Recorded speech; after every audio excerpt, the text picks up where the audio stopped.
All right. I was channeling my inner Ace Ventura. All righty then. Get this stream up. Let's get this together over here.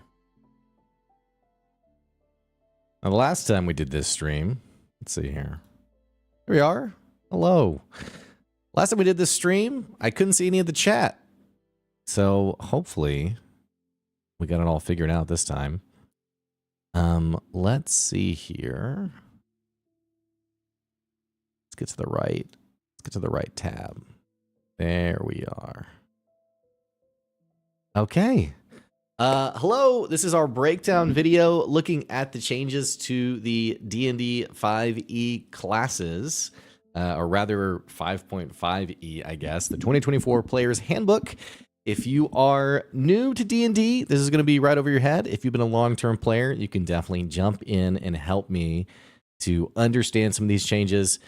We've been looking at all of the classes, going through all of the details on things that have been good, bad, and pretty much blah in terms of the changes to the classes. Some of the classes I have played a lot and know pretty well. Other classes I don't know super well at all. And good news, in that second category of classes I don't know too well, is where we are today, looking at Fighter, Bard, and Cleric, the last three of the classes. So having said that, I don't know why they don't have like an official document on this. You have to find like this old community post from the summertime on what's actually changed between Fighter and 2024 versus 2014. Let me also open up the dashboard here so that, oh, actually I have it right here as well. Okay, cool. All right, let's go back to this. So starting with Fighter, let's just do like a general look at everything first of all. Okay. Fighting styles and now feats have seen minor tweaks. Weapon mastery, that is the new change to most melee classes where you get a special bonus on the weapon that you're using. So your weapons have special properties that allow you to do special things like hit an additional target or what have you. This one's interesting. Gain more uses of second wind as you level up. I think that just means more actual uses, not yeah, here we go. Starts at 2 uses and increases as you level up. Each short rest you get 1 use back. I think they did something similar with Paladin and Channel Divinity on giving those back with short rests. And on a long rest you get all uses back. Okay.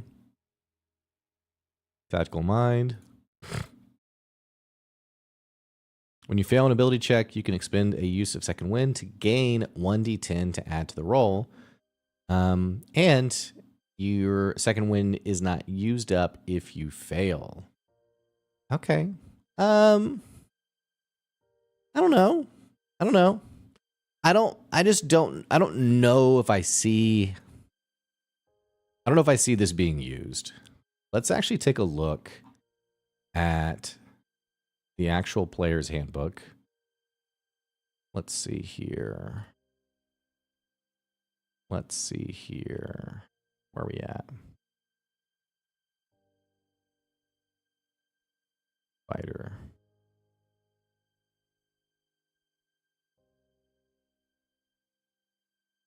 Okay. So 2 uses, we go up to 3. It's pretty rare. I think the data point I've seen about D&D classes is that it's pretty rare for a class to, or for a campaign to even make it to level 10. but let's just say it is a long-term campaign. So for the most part, you're going to have 3 uses of second wind. And this says this says that you can burn a use of it. Where'd we go here? Where'd you go? Where'd you go? You can burn a use to add 1d10 to the roll. And I'm assuming, is it just a... Okay, so this doesn't scale up. For some reason I thought you got to add another d10 at some point. So I can burn a second wind if I want to add a 1d10 to my roll. I mean, maybe. I think it probably depends on the campaign. If you're some campaigns don't even understand how short rests work, and they rarely do them. So if someone's, I guess, using their second wind economy to the max, I could totally see a roll of this being spent on an important roll. Otherwise, I'm going to guess that a lot of people aren't going to think about this. I think a lot of people are going to just, you know, it's going to be indifferent to it. I prefer that you fully risk the second wind resource on the roll. Push your luck is a good mechanic. I think that's fair. It is one thing that I think is a little interesting is when there's no downside to something like this, where you can do it without any risk. So if you fail, you get to keep it. On the flip side, though, there's this interesting conversation in D&D where, especially in combat, it can take a while to get around to your turn. And when a player doesn't get to do the thing they want to do, I have found that newer players get pretty discouraged with the game. Like, someone who they're a little bit new to the game, they cast a spell, and then you, as the DM, you counterspell it, and they're like, so that's just it then? You know, that's my turn? So I can kind of see where Wizards of the Coast is coming from here with saying, hey, you don't burn up the second wind use if you still fail. Having said that, though, I don't know. This is more quirky than it is cool. You know, I think it's going to depend on the person, and doesn't really do much for the early power of the class. Though weapon mastery does help. Let's see here.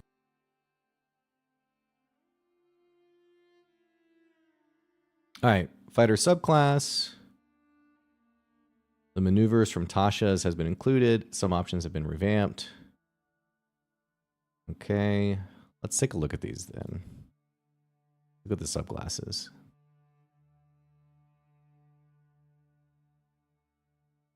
Oh, it's not listing all of them. Am I looking at the wrong source book?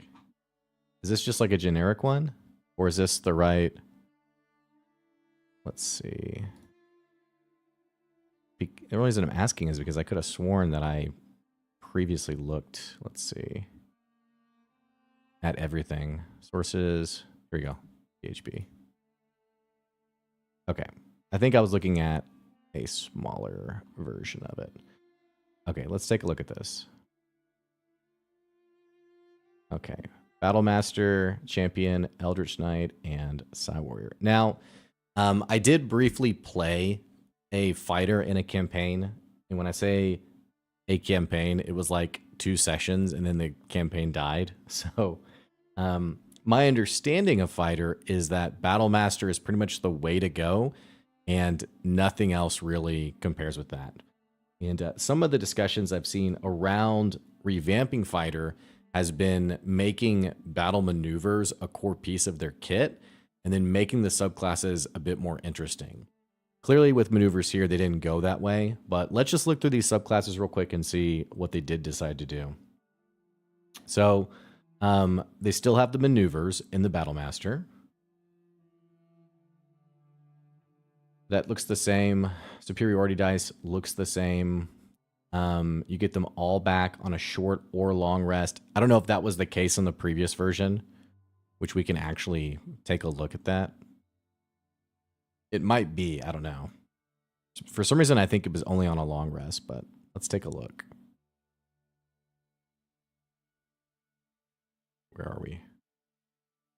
Can I not look at this? The 2014. The drive. I don't even know if this has it. This isn't it. Where is the? Golly, dude, Wizards of the Coast, man. I'm like, guys, what are we doing here? Can we not just make things? Here we go. Finally, jeez. I don't know why that's not. Am I blind? I don't know why that's not in the list here. I mean, it's got to be an intentional marketing decision, just pushing people towards buying the 2024 handbook. Okay, fighter. The only thing I'm just curious about superiority dice, just because I don't remember when you get it back. Also, do we have action surge in this one? Surely we do. Surely we do. Yes, we do. Okay, great. But they did add the tactical mind. But let's look back at the subclasses. And here. Okay. Superiority dice. Yep, short and long. Okay, that didn't change. War. Know your enemy is the same thing, I'm assuming. Okay, really nothing changed, it looks like, for Battlemaster. Maneuvers, just scanning through them, none of these seem any different. Let's check.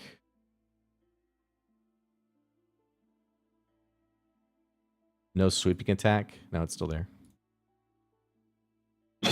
You got all your dice back on a short rest? Okay, yeah. I should just ask you guys instead of just, you know, trying to find this stuff. So it doesn't look like they removed any. Commanders, commanding presence. Okay, that's a new one. Okay, for a commanding. Yeah, again, just like kind of quirky small things that are getting changed. Okay, let's look at champion here. Your attack rolls with weapons and unarmed strikes can roll a critical hit on a 19 or 20. Let's also check it with what's here. So this was already here. Remarkable athlete, which is at the 3rd level instead of the 7th level. Looks like they brought these levels down. We get remarkable athlete at level 3. We get the additional fighting style at level 7 instead of level 10.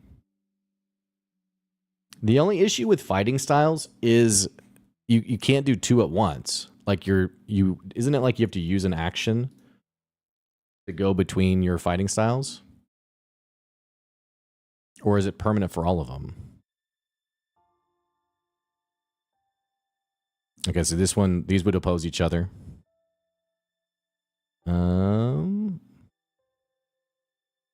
Okay. For some reason, I'm probably thinking of when I did my fighter, how we had a little homebrew there. Eric, can you have 2 fighting styles at once in the sense of both active, or do you have to choose one? That detail I don't remember.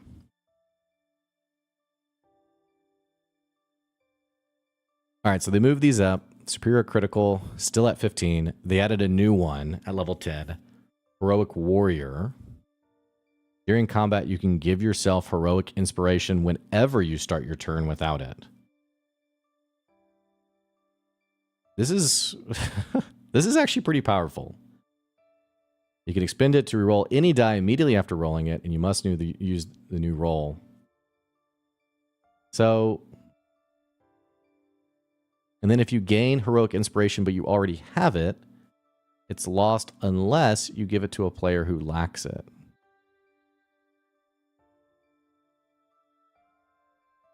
This is pretty interesting. So from level 10 on, you have a free inspiration dice, basically, on each of your turns. If I'm reading this correctly. Fighting styles just accumulated. The restriction was you only got 1, maybe 2. Okay, that makes sense.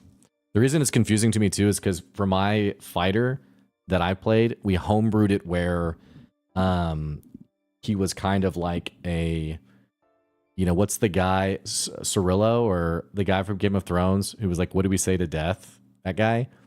He was a guy who like knew all these different fighting styles, and so we homebrewed it where, as an action, he could change between fighting styles, or it was like as a whole turn, maybe even. I can't remember, so I couldn't remember the details around it. This seems pretty powerful. Just the ability to re-roll a dice is pretty powerful. These are both the same. Okay. Then these two. These new? Looks like it. Okay. Oh, wait, no. This is under the Survivor one. Except they've added, instead of regaining hit points, they've added advantage on death saving throws. Okay. Okay. And then they just called it Heroic Rally. Okay. So champion's a little bit better. Advantage on initiative and strength checks. It's pretty good as a fighter to go earlier than later. I don't know. I don't know how compelling this is to make champion better than Battlemaster. It certainly makes it less of a dud. The superiority die and the maneuvers are just so powerful.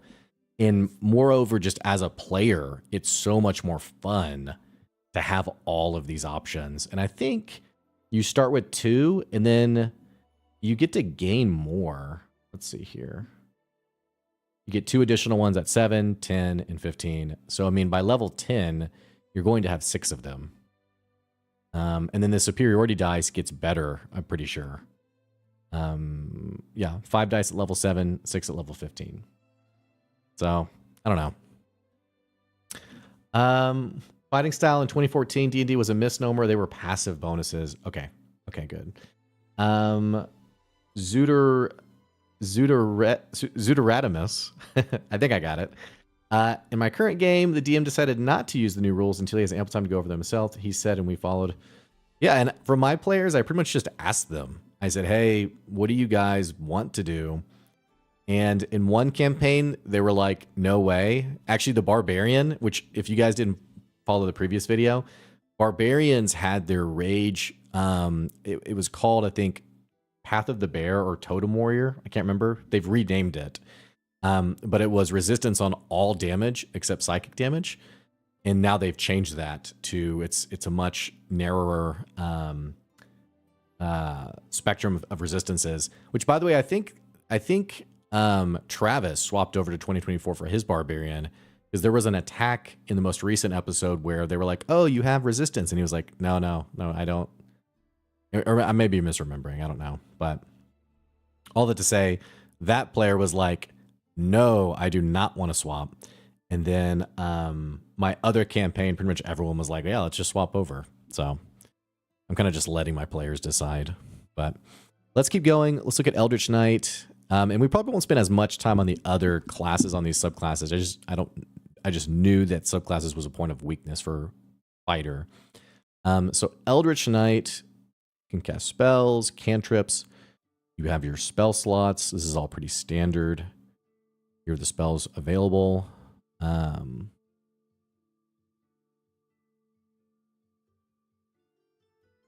Okay, War Bond, a ritual spell to bond a weapon where you can't be disarmed. You can summon it. This is just like, what is it? Pact of the Blade with Warlock, where they can summon their weapon at any time. When you take the attack action, you can replace one of the attacks with the casting of a wizard cantrip. Okay. Okay, when you use your action surge, you can teleport. All right, let's look at this one. This is the same. I'm sure the list is the same as well, which it is. Warbond's still there. I mean, this is all the same. It looks like none of this changed. And then Psy Warrior, I think, is new, right? Or at least new in the context of the available subclasses. Which, by the way, I'm glad they're like just calling everything subclasses instead of, you know, whatever was the cool name for that class. So they get a new subclass, psionic power. You have psionic energy dice. These are things you can use for certain reasons, just like the same mechanic shows up in a variety of classes. You can take a reaction to spend a dice and reduce the damage taken. When you hit a target, you can spend a dice to add that damage. You can transport an object. Okay, yeah. This is all pretty standard, like, extra dice features.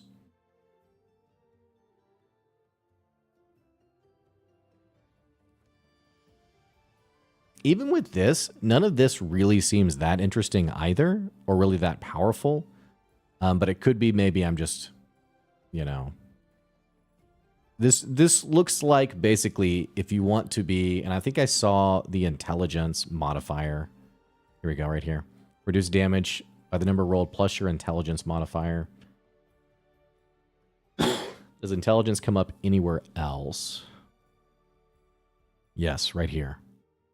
So this looks like if you want to play a fighter, but you want to, you know, care about your intelligence stat, then you can go Psy Warrior. There's nothing really that inherently interesting about this subclass that I think makes it overtly powerful. So you said War Magic is changed slightly. Okay, let's go back up and take a look at that. When you take the attack action on your turn, you can replace one of the attacks with casting one of your wizard spells. Okay, we did see that. Let's go to the old one. What was the old one? When you use your action to cast a cantrip, you can make one weapon attack as a bonus action. Okay. Okay. I like that. So yeah, I mean, fighter certainly didn't get any worse, but a pretty mediocre change. I don't think anything's made them all that more compelling. I feel like Wizards of the Coast has been a bit careful with making changes to, let's see, tactical mastery. When you attack with a weapon you can replace the property. That's interesting. I feel like with weapon masteries in the game now, I feel like Wizards of the Coast has been fairly careful with their changes to classes that have weapon masteries. Paladins got nerfed with Divine Smite. Rogues were pretty... I feel like rogues were pretty mid in the sense of not much changed. I think there was an option with rogues where you could use your sneak attack damage to do something. I don't remember the exact detail. It was something very mediocre. And here with fighters, we're seeing something similar where it's kind of, you know, I don't know. So all that to say, my take on this is that Wizards of the Coast is just being a bit hesitant in the sense of not wanting these weapon properties, these weapon masteries to be so powerful that melee ends up trumping casters. Having said that, though, these non-melee classes have gotten really good. Warlock's gotten better. Sorcerer's gotten better. Wizard's gotten better. Monk, which is not a spellcaster, but it also doesn't have weapon mastery, has gotten incredibly better. Monks are just crazy good right now. So, yeah, I don't know. I think I would have wanted more for fighter, but anyway. You were quite close pronouncing my name. So far, no one has pronounced it yet, simply because they haven't figured out the reference mishmash. And then you said BM and Champ are still the best. EK and Carrot Top are pure flavor. Yeah, that's right, Eric. You could take off a sneak attack die for a modest effect. That's right. And you know what? Maybe my bias is that when the people I've played with who are rogues, for example, they just love the sneak attack damage. It's a lot. It's a lot of damage. And so it's hard for me to imagine my players being like, well, hang on, let me do one of these effects. So anyway, let's move on from fighter. I think it could have been more, but you know, fighters certainly aren't bad to play. I just think if you're going to be compelling in combat, you're probably going to play, you know, Battle Master would be my first choice, or maybe Champion. All right, let's move on from this. Let's go to Bard.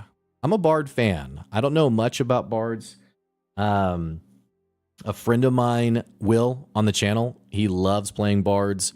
He plays an excellent bard. He's also just a great role player, and so that he's Will can do a lot of voices. He can sing. He's just a very good bard player. But let's take a look at this and see some of the top level changes. Bardic Inspiration, now have an hour to use it instead of 10 minutes. I'll be honest, I never tracked how long it had been with Bardic Inspiration. There are certain things as a DM where you kind of wave your hand away. You don't really think much about it. This would be something like a class feature that says you can now carry 50 more pounds of weight before you're encumbered. Encumbrance is just not something I really think about. Same thing with rations and food. I don't really think about it. When someone gets Bardic Inspiration, you have to think about the nature of the game and the pacing of the game. And it's just extremely unlikely that someone's like watching a clock and taking note of this. Now, I guess there are some niche situations where, players previously there was a back and forth with the DM where someone was like trying to like over prep for something that was going to happen. And the DM being like, well, it's only for 10 minutes. So I'm glad in that way they've kind of done away with that little nuance, but this is something I would never track anyway. Bardic Inspiration can now be rolled after a creature fails a d20 test. And I think the way it was previously, if I remember correctly, and you guys can help me, Inspiration previously, you had to decide if you were going to use it before you made the original roll. It was like, hey, I'm going to roll for this. And yes, I'm going to use my inspiration dice because I'm worried I might fail, which was kind of quirky too, where if you passed the D20, you used your inspiration for nothing. And I think this is saying you can decide to use it after you fail. That, oh, nope, you didn't pass that check. And okay, well then, hey, I want to use my inspiration dice, which I think that's way better. I think it's just goofy. It's weird to like ask someone, you got to say you're going to use it before you do it. So I think this is way better. Inspiration can now be granted to a creature who can hear or see you. I don't know what this is or what the change was previously. Expertise is now at level 2 instead of level 3. There's nothing wrong with that. I think in general, I think expertise is kind of a goofy quality in D&D, in that, you have proficiency and then you have like super proficiency, which is expertise essentially.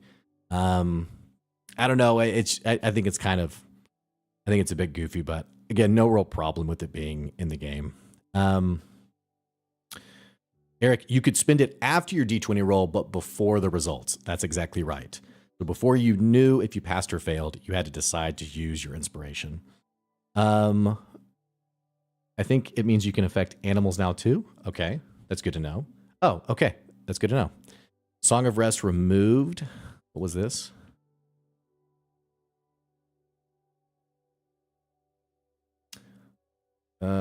Restored extra hit points to the bard and allies if they spin a hit dice to regain hit points at the end of a short rest. Okay, let's take a look at this. Where are we going to go here?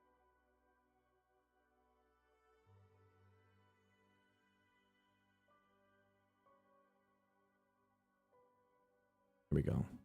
Song of Rest. Okay.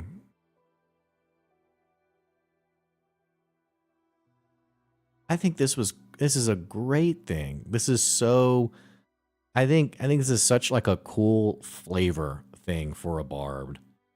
I don't know why they removed this. You guys who maybe you've played with bards, was this overpowered? Was this broken? For me, this was just such a great like role play opportunity. Like everyone's kind of like taking a rest, cooling down for a second. And then you have your person who, says, hey, I grabbed my loot. And, then they actually like sing like a quick little ditty. Like that's just fun for the table. Very weird that they removed this. I don't think it was overpowered at all, especially because what I have found to be true is that a lot of people are hesitant to use their hit dice. They're nervous. Nervous isn't the right word. They're not like sweating about it, but you often have to remind people that, hey, you have your hit dice, feel free to use them. So to me, this is just a total add-on. It's just a great little, yep, and here's an extra 1d6 that you can roll as well. So very weird that they removed this. Elitist said, not a supporter of 5.5, but I'm a pixel supporter. So I'll hang out with you while I play campaign prep. Nice. Thank you for joining today. Zuda, it was underpowered in my experience. And then Eric, I would guess Song of Rest got forgotten often. Okay, yes. We started using recovery dice as something to do with hit dice. I think, by the way, I think calling it recovery dice is an absolute so much more intuitive to the new player. Explaining hit dice to someone who's never played before is such a, like I've seen, and I'm a former teacher too. So I know when people are getting it and not getting it, but like the conversation on, okay, we're taking a short rest. Hey, you can use your hit dice now. And they're like, well, what's a hit dice? Well, it's, you have a certain number of them and it's a different dice based on your class. And you can roll that to decide how much health you get back. And you can use them all. You can use some, you know, yada, yada, you get it. Calling them recovery dice is a so much more intuitive. I'm probably going to take that and use that for my campaign. People who are long-term players, they don't even think about it. It's not a big deal. But, and I know, Elitist, you weren't necessarily saying that you just rename it. It sounds like you have another mechanic with it. But I think that's a much more intuitive conversation on, or title on what exactly it does and what it's intended for. In my group, we went through hit dice like Doritos at a gaming convention. I want Doritos, man. All right, Bard subclasses. College of Dance is a new subclass. College of Glamour replaces enthralling performance with beguiling magic. College of Lore no longer has immunity rules against cutting words. College of Valor. Okay. Spellcasting focus is another thing that I just never deal with. I just don't even think about it.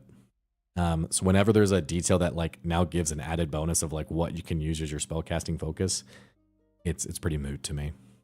I don't know anything about these subclasses, by the way.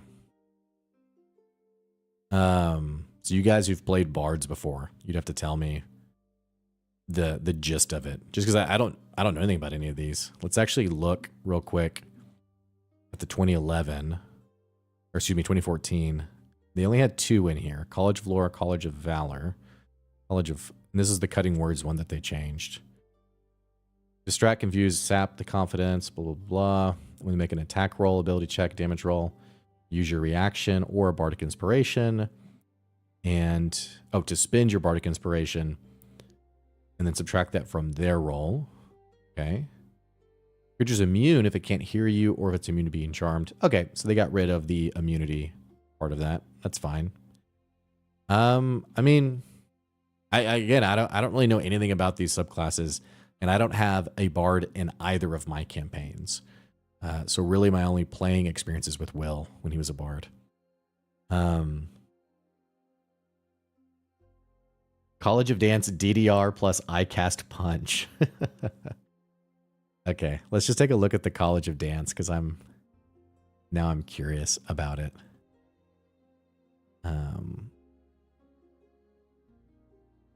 Where you at, Bard? Okay, College of Dance.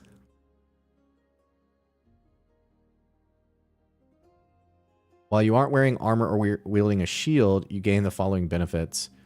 Advantage on charisma checks. That involves dancing. Your base armor class equals 10 plus your dexterity and charisma modifiers. This seems actually pretty strong. This is pretty interesting. I think for other classes that have unarmored, a similar unarmored trait to it, it's only one of their primary stat modifiers. So this seems pretty good, but we'll see. When you use Bardic Inspiration, you can make an unarmed strike. Okay. Use Dexterity instead of Strength for your attack rolls for your unarmed strikes. So, can they not use a weapon then? It's kind of like Monk, maybe? When you deal damage with an unarmed strike, you can deal bludgeoning damage equal to the roll of your Bardic Inspiration die plus your Dexterity modifier instead of the strike's normal damage. This roll does not expend the die. Okay. Okay, it's kind of a quirky, cool. I like it. You know, it's interesting. Yeah. Okay. There's a PDF system that gets the effects out of it. Okay, yeah. It's important to understand what happens if they run out of hit dice. Excuse me. One clever name. I don't play D&D, just watch it casually and not a rules lawyer type of viewer. I'm more like the Marge meme. I just think they're neat. I love it. Okay. Moving on from the subclasses. Bond of Inspiration can expend a spell slot to regain a use of Bardic Inspiration. What was it previously?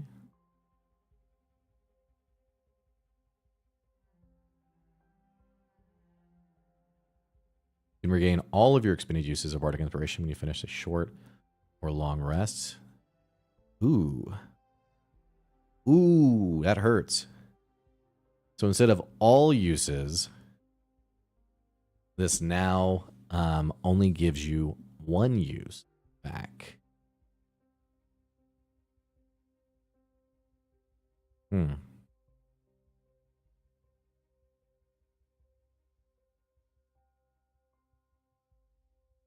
No, it says all. So, oh no, I'm thinking of this incorrectly. You get the spells. You can get a spell slot. You can spend a spell slot to get an extra use back. So, and it looks like there's no limit on this either. Unlike sorcery points that are unbalanced in how you spend them, this looks like in a typical day, you can just burn a spell slot to get a Bardic Inspiration back. As a D&D mechanics nut, I love these streams. Thank you, Bunky. I appreciate it. I've been DMing for about 4 years now, but I'm still very green on a lot of this stuff. College of Glamour has my favorite art of all the subclasses. Josie and the Pussycats vibe. Yes, actually, I noticed that. Where'd you go? Where'd you go? Clicking through the tabs. We'll find it. Here we go. Yes, right here. Yes. Bardic Inspirations are much more powerful now that they can't fail. What do you mean? What do you mean? I feel like, let's see here.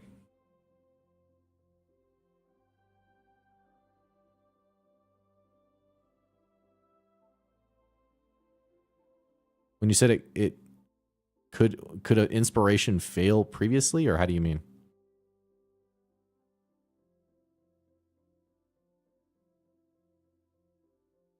Yeah. Okay. So this gets a little bit better here. Counter Charm is now a reaction after someone fails a saving throw. Another expertise. Fine. Okay. Superior Inspiration at level 18 instead of level 20. That's a good change. Okay. This is interesting. Always have Power Word Heal and Power Word Kill spells prepared. That seems really good. What did we have in the 2014? Oh. So much. That's pretty powerful at those. At that level. Just have to use the spell slot, but I mean, having it always prepared and being able to target a second creature with it. Golly, these tabs. We were there, actually. Here we go. You can target a second creature with it if that creature is within 10 feet of the first target. That's crazy strong. So, I mean, I think just for the fact that Bardic Inspiration got better. Otherwise, yeah, I think I think the class is better. It's a tiny bit weaker in like its party support at the very start, but overall it seems better. The new rule said it isn't expended if it doesn't succeed. Okay, yeah, let's go back and look at that. I think maybe there was something to that effect.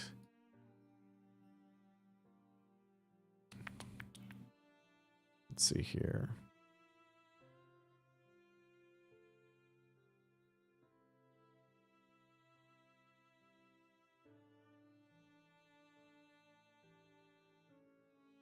Yeah, it's spent when it's rolled. Yeah, but we were just looking at fighter. I think fighter had an option to use a superiority dice or something that doesn't get burned if it fails, or that mechanic. I literally just went on a spiel about that mechanic, by the way. So even I'm losing track of what I was referring to. So anyway, so yeah, I mean, I think bards are still going to be a core piece of any party. They bring a lot to the game. My players will probably still not ever roll a bard because they're probably intimidated by the flavor of how a bard acts, I guess. But yeah, I don't really see much in terms of like nerfs other than the HP, the Song of Rest change here. But otherwise, you know, I think they probably recognize bards were already pretty strong. Still, nothing really that compelling changed about it. Looked at fighter. Let's go to clerics. Clerics, I absolutely know nothing about. Just like rangers. I don't know anything about them. So, Divine Order. Is this our 20? This is 2024. Let's go back to 2014. And look at what we have here for Cleric. Now they chose their divine domain from the start, which gave them certain spells. Now they have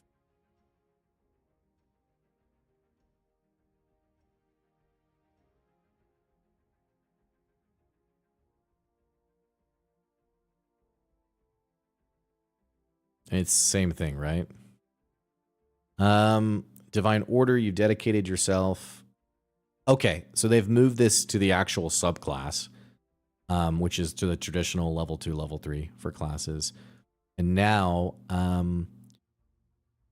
you choose one of these? Yeah, okay. So either you get an extra spell or you get more proficient in combat, which I've seen clerics typically go one of two ways with this.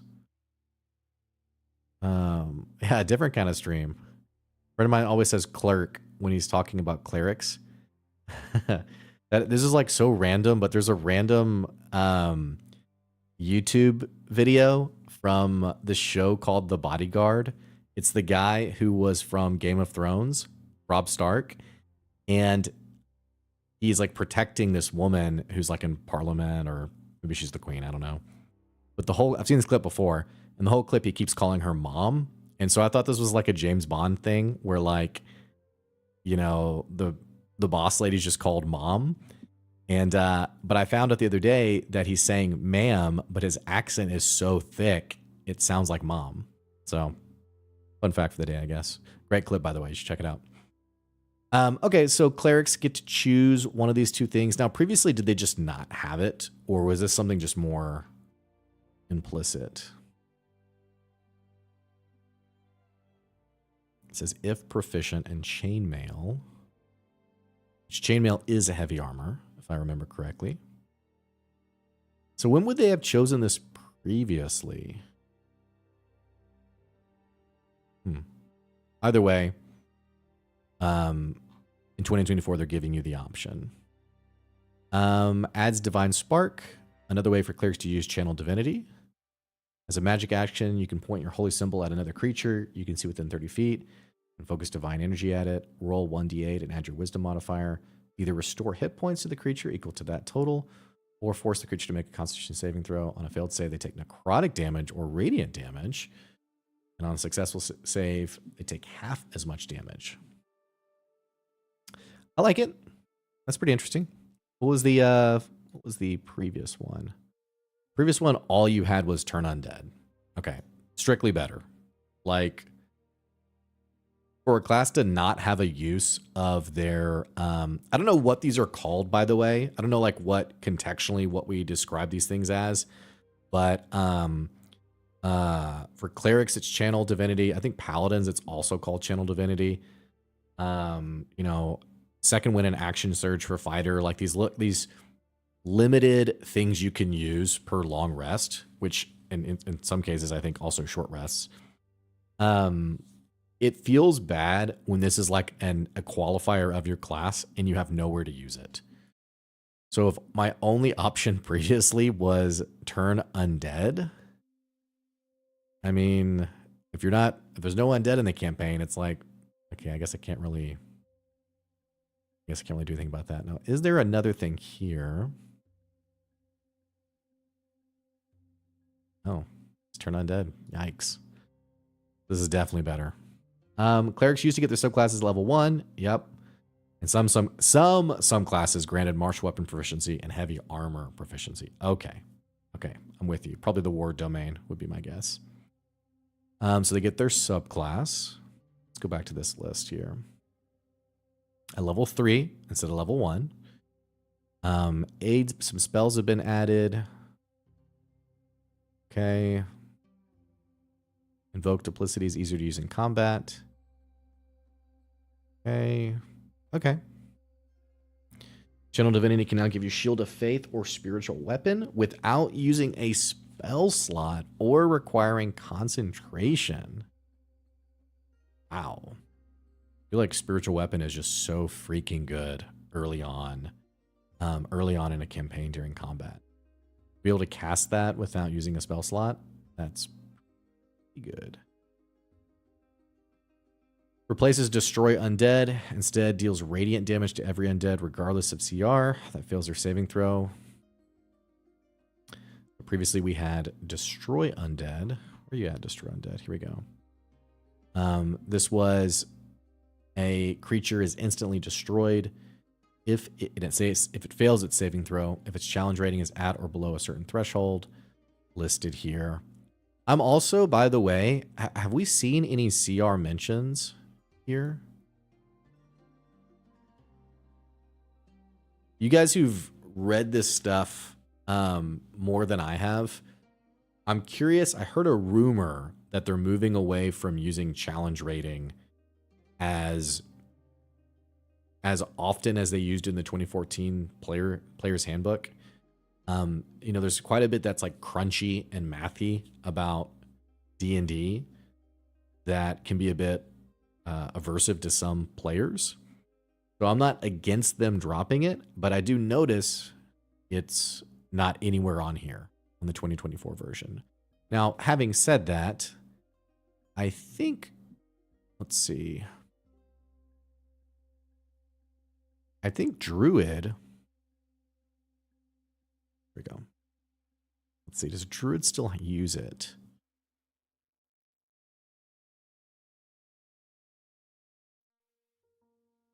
Oh man, this is. Oh, I can't. I don't know how to search CR. What's the? Is there a way I can search this better? Okay, they are still using it. They are still using it. It's right here.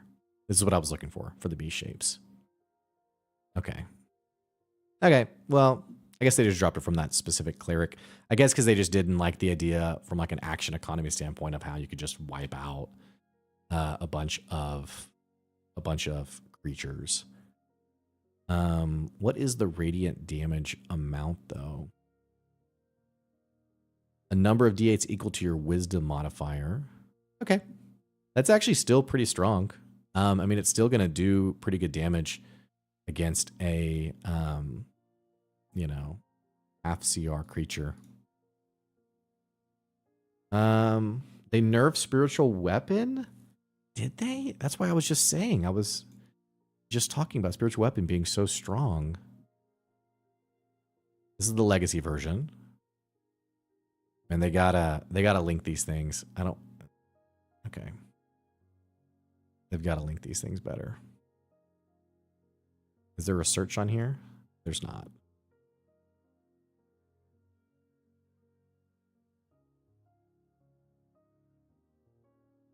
Spells. Does it have a list on it? Oh, spell descriptions.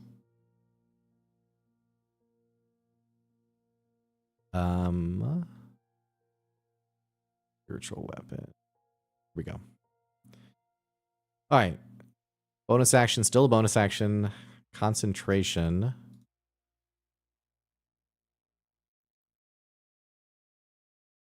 Yes, it requires concentration now. One minor. Okay. Yep. Yep.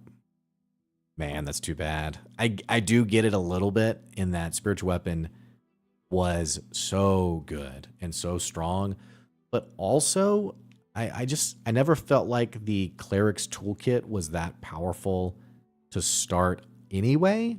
So this felt like the fact that it wasn't concentration felt okay to me. But otherwise, let's see. 1d8. 1d8, I think still. Yep. Okay. So just the removal of, or the addition of the concentration. Okay. Blessed Strikes at level 7. You can add a d8 or add your wisdom modifier to damage dealt with a cleric cantrip. Okay. It's kind of underwhelming, but what did they have previously? At, here we go. Level 7. Nothing previously. They had their Divine Domain feature, their subclass domain feature. Destroy Undead improved at level 8. Another feature. Divine Intervention at 10. So this is just straight up new. But level 7, they get... you know, I don't know. I think what would have made a little bit more sense here... I don't like the idea... Like, level 5 is such a big level for a multitude of classes. I don't like this because, again, it's so specific to a certain creature type. If you're in a jungle campaign and, you know, you're not in a crypt somewhere, Cleric becomes a bit less interesting. I would have preferred something. It's pretty common that level 5 is when you get an extra attack or just the action economy changes significantly for a multitude of classes. I would have definitely appreciated something like that with a cleric feel about it at level 5 instead of Seer Undead. Blessed Strikes is okay. Not really that interesting. That's why I like the War Domain thing. Just rock out the Shield of Faith, Spiritual Weapon, and Spirit Guardians going. Eric said a cleric with 1+ rounds to prep before a fight could rack up some crazy damage per round. That's actually true. That's fair, actually. I would never give my players that, though. All right, level 10, Divine Intervention. Blah, blah, blah, blah.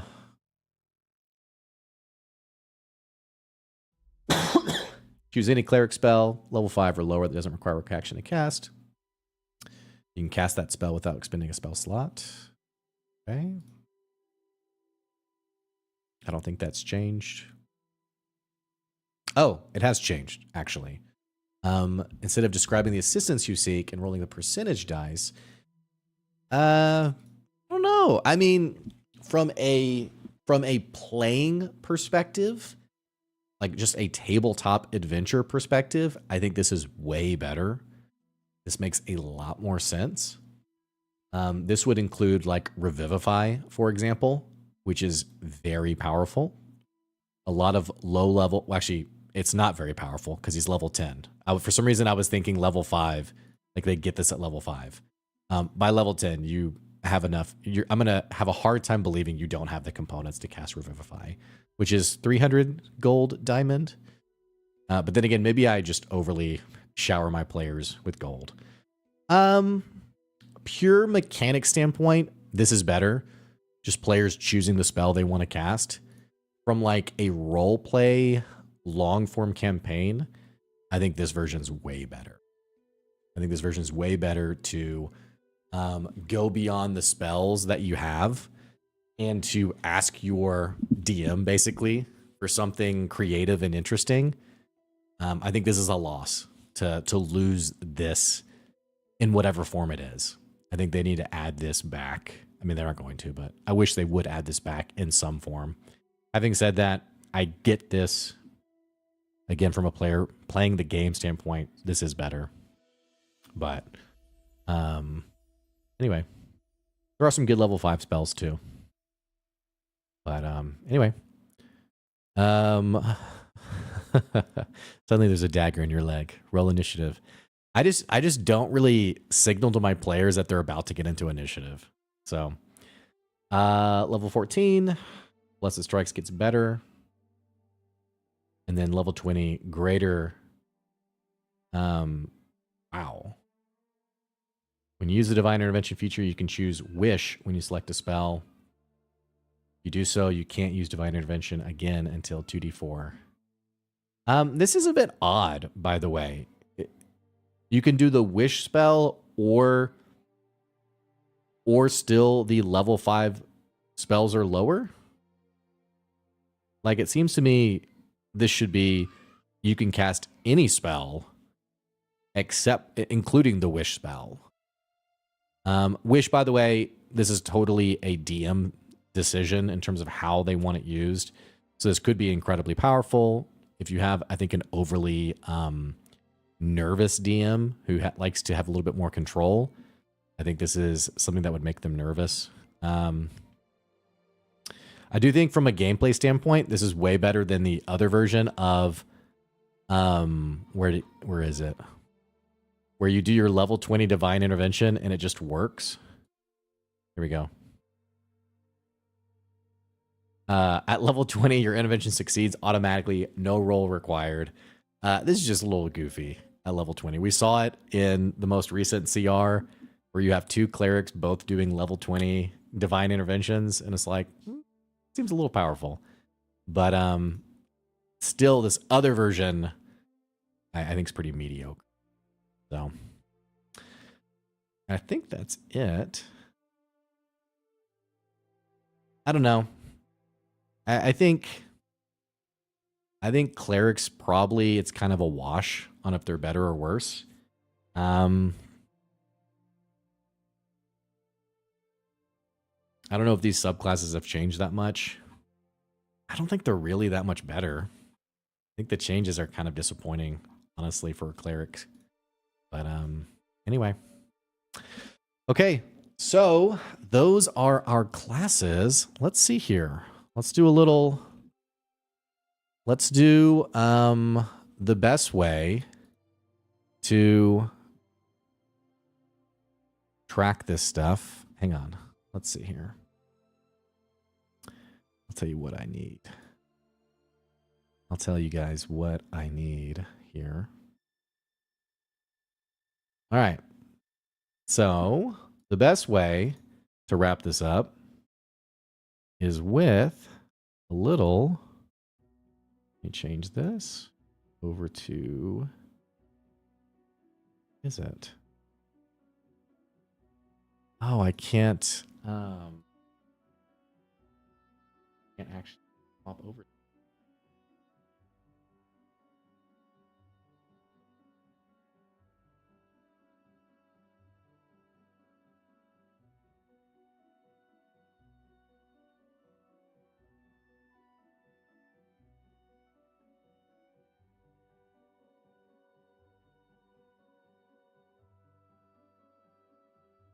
We got it there. Let's